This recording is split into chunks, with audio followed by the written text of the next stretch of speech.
Hi అండి. మీరెప్పుడైనా potato crispy balls try చేశారా? ట్రై చేయకపోతే ఒకసారి ట్రై చేయండి. చాలా టేస్టీగా ఉంటాయి. పిల్లలు కూడా చాలా ఇష్టంగా తింటారు.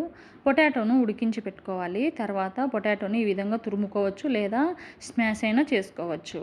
తర్వాత ఒక హాఫ్ స్పూన్ సాల్ట్ వేసుకోవాలి. అలాగే ఒక స్పూన్ చిల్లీ ఫ్లేక్స్, పావు కప్పు కార్న్ ఫ్లోర్ వేసుకోవాలి. ఒక హాఫ్ కప్పు బ్రెడ్ క్రమ్స్, ఒక స్పూన్ ఆయిల్ వేసుకొని ఇదంతా బాగా కలుపుకోవాలి. అంతా బాగా కలుపుకున్న తర్వాత ఇప్పుడు మనము బాల్స్ చేయడానికి చేతికి కొద్దిగా ఆయిల్ రాసుకొని చిన్న చిన్న బాల్స్ లాగా చేసుకోవాలి.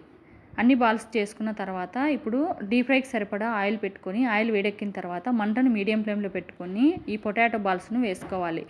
ఇవి వేసిన వెంటనే కదపకుండా ఒక నిమిషం ఉంచి తర్వాత తిప్పుకుంటూ 2 సైడ్స్ బాగా కాల్చుకుంటే మనకు పొటాటో క్రిస్పీ బాల్స్ అనేది రెడీ అవుతాయి. చాలా టేస్టీగా ఉంటాయి. ఒకసారి ట్రై చేయండి. అలాగే ఈ వీడియో నచ్చితే ఒక లైక్ చేయండి.